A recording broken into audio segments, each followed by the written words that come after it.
অনেক কয়েকদিন ধরে চিন্তা করছিলাম যে আমি ডক্টর দেখাবো। কিন্তু কোথায় দেখাবো সেটা নিয়ে আমি একটু চিন্তিত ছিলাম। তারপর আমার মনে পড়ল যে এর আগে আমি একবার যেখানে ডক্টর দেখেছিলাম সেটাই আমার জন্য বেস্ট ছিল।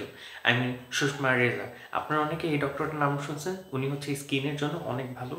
আগেরবার যখন দেখিয়েছিলাম তখন আমার স্কিনে অনেক প্রবলেম ছিল। ওগুলি শেষ হয়ে গেছিল। Like face and hand and here also. তো এইবার যখন অনেক বেশি হয়েছে লাইক আমার হেয়ার ফল ইমিডিয়েটলি অনেক বেড়ে গিয়েছে এবং আমার হাতে একটু স্কিন প্রবলেম দেখা দিয়েছে। চিন্তা করলাম যে দেরি না করে ওনার অ্যাপয়েন্টমেন্ট নিয়ে নেই। তো আমি হচ্ছে গিয়ে ওনার যে লাইভ স্ট্রিম ছিল সেখানে কল দিয়ে জানতে পারলাম যে উনি ওটা চেঞ্জ করছে। সো উনি অন্যখানে চলে গেছে। কোথায়? এটা হচ্ছে ধানমন্ডি। ধানমন্ডি বলে তো জিগাতলায়। সো জিগাতলায় আমি প্রথমে অনেক আগে গেছিলাম, তো তখন হচ্ছে গিয়ে আমি তেমন চিনতে পারিনি।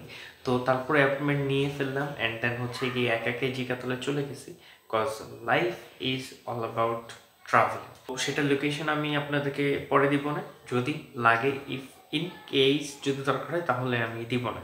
তো আমি যখন হচ্ছে সেখানে গেছি দেন হচ্ছে গিয়ে আমি ফার্স্টে গেছিলাম। তো লাইক উনি আসছে, তারপর হচ্ছে গিয়ে ডক্টর দেখাইছি অ্যান্ড দেখানোর পর ব্যাপারটা আমার কাছে ইমিডিয়েটলি অনেক ভালো লাগছে। কজ ওইখানে এনভায়রনমেন্ট অ্যান্ড হচ্ছে গিয়ে ডক্টর ট্রিটমেন্ট পুরো টপ নচ।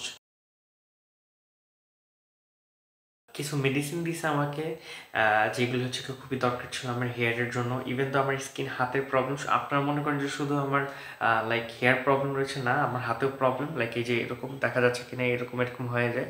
এটা হচ্ছে উইন্টারে হয়, কিন্তু লাস্ট সামার থেকে দেখা গেলো যে সামারও এই হাতে হয়েছিল, এটা শেষ, বাট এই হাতে এখনও আছে। তো এইগুলি দেখানোর জন্য গিয়েছিলাম এবং কিছু মেডিসিন দিছে। কিছু মেডিসিন আমি অর্ডার দিয়েছি, আবার কিছু মেডিসিন আমি অর্ডার দিব। Everything all about money and hair treatment and সব কিছু লাইক একটা জুয়া খেলার মতো। এখানে আপনি ইনভেস্ট করলে ইন রিটার্ন পাবেন, আর যদি ইনভেস্ট না করেন তাহলে হচ্ছে গিয়ে আপনি হেরেও যেতে পারেন। কজ অ্যালোপেশিয়া এরকম একটা রোগ, যে রোগে আপনি যদি রেগুলার মেডিসিন না খান, রেগুলার ট্রিটমেন্ট না নেন, আপনার যদি হ্যাবিট ভালো না থাকে, তাহলে আপনার চুল টিকে রাখা ইম্পসিবল লেভেলের হয়ে যায়। সো এই অবধি, অ্যান্ড পরবর্তীতে আরেকটা ভিডিও নিয়ে আসবো কী কী মেডিসিন হচ্ছে গিয়ে আমি খাচ্ছি এবং কী কী মেডিসিন হচ্ছে গিয়ে ইমপ্রুভমেন্টের জন্য খুবই দরকারি সেটা নিয়ে। So hello people, skin and হেয়ারের ডক্টর দেখানো শেষ। এখন আমরা যাবো কিছু খেয়ে দেন হচ্ছে আমরা বাসার দিকে রওনা।